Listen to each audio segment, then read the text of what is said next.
Nyo, gawain na lang ninyo kaming province, Fujian, pati Philippine province of China.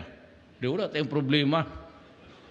President Sara Duterte said that without the list of the pro-China officials nga po, even President Marcos could be implicated din as a suspect nga po, saying kahit ang presidente natin kasali sa suspect doon kasi walang pangalan, walang listahan ng pangalan. Your reaction po? Ako natawa. For me, nakakatawa kasi yung kanya mga sinasabi.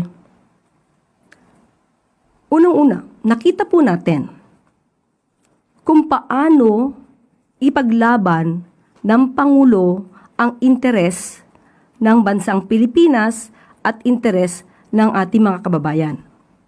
Ang West Philippine Sea ay hindi kathang-isip natin lamang.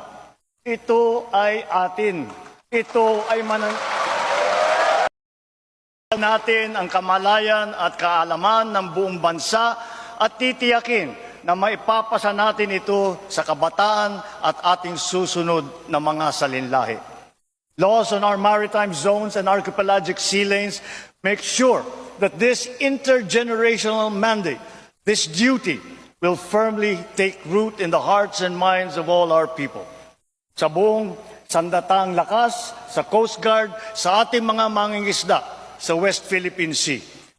Tagapin po ninyo ang taus-pusong pasasalamat ng buong bansa dahil sa inyong ginagawang pagmamatyag at sakripisyo.